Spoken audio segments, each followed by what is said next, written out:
I've never watched John Carpenter's Halloween. When I say that, I almost feel ashamed of myself, because without even watching it, I already know that I definitely should have seen it by now.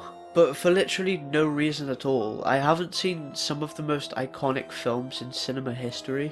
And I'm not just trying to be like those reaction channels that claim to have never heard of something just because it makes for a good title or whatever. I've actually never watched any of the Halloween movies. Not the originals, not the Rob Zombie Halloween movies, not even the 2018 one. But it's never been out of a disinterest. The franchise has always seemed like something I'd enjoy watching, or at least up until a point. But I think the main reason for this is because it just seemed like too confusing of a franchise from an outside perspective, and I just never really knew where to begin. But I feel like this is long overdue at this point, so I just need to pull the plug and start from the very beginning.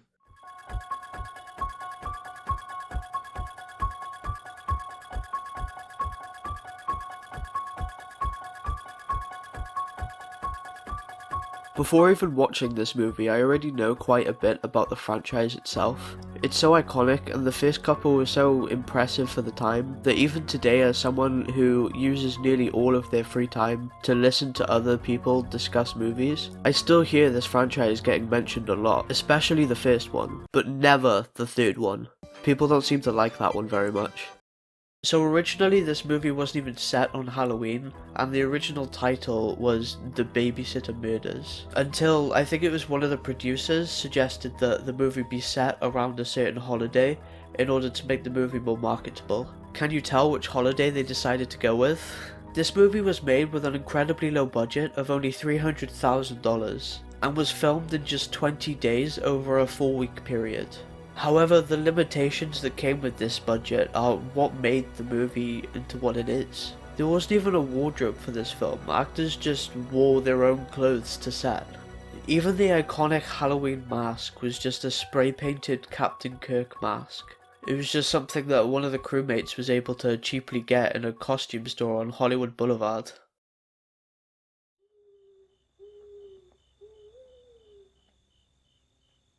The opening scene of this movie leaves you very in the dark for a while. It's almost completely silent and presented in a way where it seems as though it's just your average handheld shot of the outside of this house, until revealed that it's actually a perspective shot. We learn later in the film that the character we were seeing through was of course Michael Myers. One thing I noticed when watching this film is its heavy use of contrapuntal sound. The score for this movie is incredible, and every time it starts playing in the background, it perfectly builds up anticipation for something to go wrong, even though what's being shown to us visually is completely normal for most of the movie. It creates this certain level of subtlety to each scene, because the music is constantly telling you that Michael Myers is here.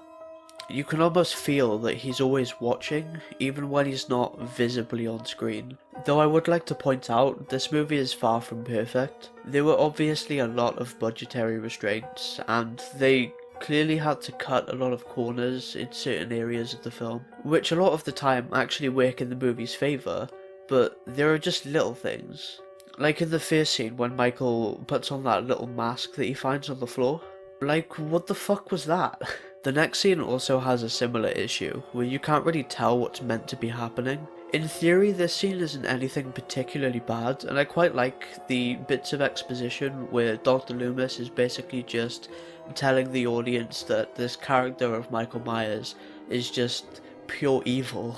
But towards the end of this scene, when Michael steals the car and makes his escape, I just don't really like how this was executed. On the first watch, I couldn't really tell what was meant to be happening, and I really don't think that was intentional. Then that scene just kind of abruptly ends and cuts to the next day. Then this is the part of the movie where it kind of starts to get difficult to talk about, because although things are happening that are important to the plot, it's not really significant enough to be able to go into detail about in a video like this. We see Michael driving around staring at people for a while, and then some kid runs into him, and then these three talk about their evening plans.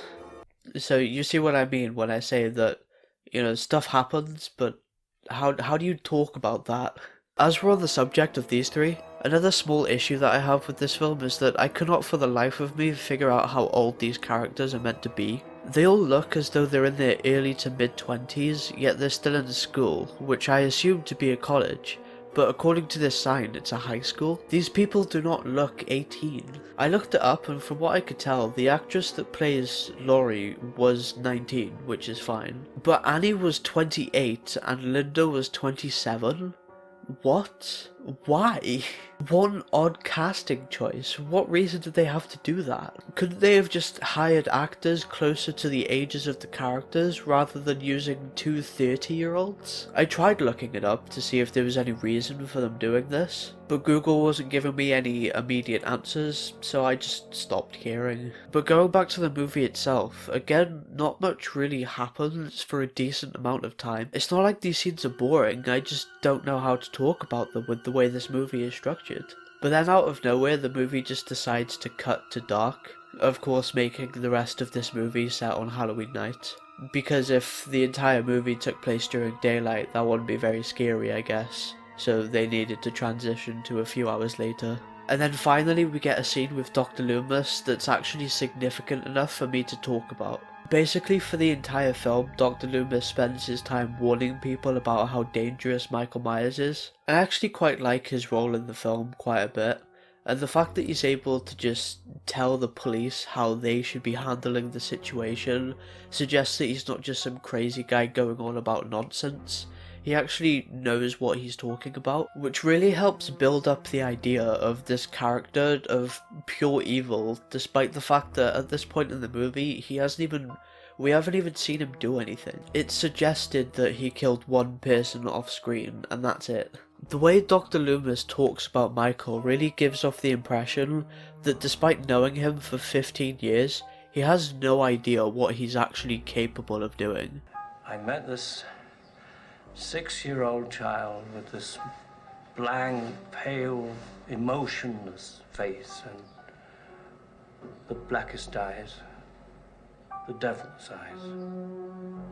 I spent 8 years trying to reach him, and then another 7 trying to keep him locked up because I realized that what was living behind that boy's eyes was purely and simply evil. An extra 20 minutes later and we finally get the first on-screen kill. I say finally, but it's not like finally something's happening in this boring movie. It's more about the fact that up until this point the movie has been constantly teasing about how awful this character really is without actually giving any evidence for it. So it's actually kind of satisfying to finally see that what Dr. Loomis has been saying this whole time is actually true, without just kind of having to blindly follow what he says and just believe him. I mean, you never know, maybe in the 15 years he spent locked up he had a change of heart, and that one scene from earlier was just a coincidence. Then, just like every great horror movie, we're treated to some unnecessary sex, followed by probably the weirdest kills of the entire movie. First, this guy gets a knife through the chest so violently that he hangs on the wall like a painting, and then this happens.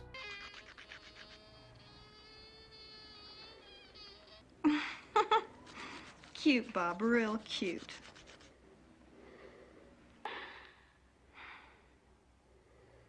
All right, come on, where's my beer? Are you weird? Well, I'm gonna call Lori. I want to know where Paul and Annie are. This is going nowhere.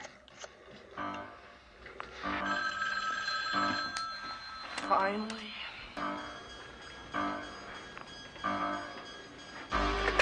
Hello? Annie, are you all right?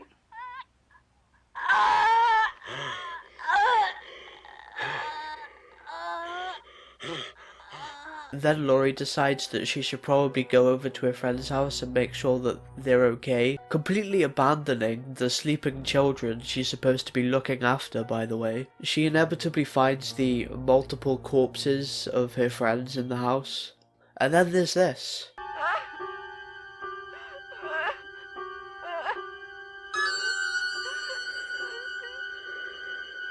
I like that bit a lot. There are multiple points in this movie where Michael is seen just standing around in the background, and if you're not paying attention, it's easy to miss. But this is the first time it's used to make the scene more impactful for both those paying attention and even those who weren't really. The first time I watched this, I don't think I actually noticed him standing there, so it acted more as a jump scare almost when he just started attacking her out of nowhere. Whereas if you do notice that he's standing there, it acts as one of the more subtle ways that this movie builds up anticipation, which is obviously something this film relies on quite heavily.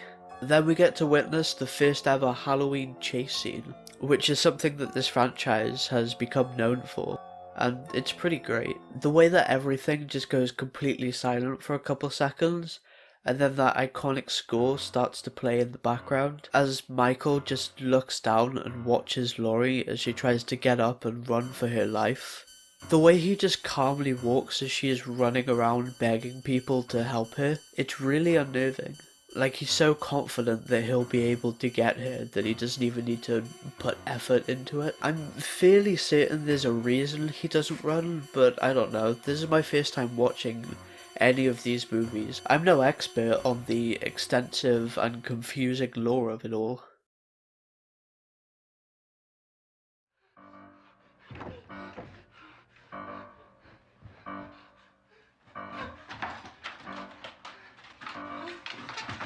When Laurie went inside the wardrobe or closet, whatever you want to call it, I thought for sure that was it. Like, no way she survives. But then she just happens to discover Michael's greatest weakness: coat hangers. This scene was pretty good. It was very intense on the first watch when you don't know what the outcome's going to be, because she just kind of traps herself in this confined space. However, I don't understand how a coat hanger to the eye supposedly did more damage than a sharp metal rod to the neck. Maybe you could make the argument that he was just faking it so that she would let her guard down or something. Or maybe it wasn't just the fact that he was stabbed in the eye, and more of the fact that he was stabbed in the eye just after being stabbed in the neck, and he was just slowly getting weaker or something. Except that just can't be the case, as just a few minutes later he's able to get up again and disappear within seconds of being shot multiple times and falling off a roof. And that's where the movie ends. I don't think they were expecting to make a sequel, but they perfectly set themselves up for one. And we all know how that turned out. So, final thoughts. Despite being a 42-year-old movie that everyone has seen and talked about extensively on the internet, it still managed to surprise me. Like, one small example would be that I was expecting the imagery of Michael Myers to be used a lot more in this film. Like, you barely even see the mask, yet it's so iconic at this point, and with the way that it's used in modern media, I was expecting it to be so more present in the film than what it actually was. Also, speaking of the mask, I had absolutely no idea that he actually takes off the mask, or rather it gets ripped off his face, I guess, to be more accurate. I always just kind of assumed that what was under the mask was always a secret, or at least kept a secret for a couple movies. I didn't think it would be revealed in the very first one. Also, I just kind of assumed that he wore the mask to hide some kind of facial deformity. In hindsight, I'm not really sure why I thought this, but I guess it's just kind of a trope. But I guess he just likes wearing a mask when he kills, or something. These aren't really critiques of the movie, are they? I was not expecting to like this movie as much as I did. Honestly, the more time that passes after watching it, and the more I talk about it, I keep liking it more and more. I was really expecting this to be something that I could appreciate for the time, but was not expecting it to hold up by today's standards as well as it does. This film aged incredibly well, and the only notable things for me that make it obvious that this is an older movie are the dress codes and how often people say totally. That got pretty fucking annoying. Originally, when I decided to watch these movies, I decided that I would watch the first three, but after watching the first one, I want to watch everything, the good and the bad. This movie not only sold me on itself, it sold me on the entire franchise, and I look forward to seeing where the story continues, even if it'll inevitably just go to shit. Happy, happy,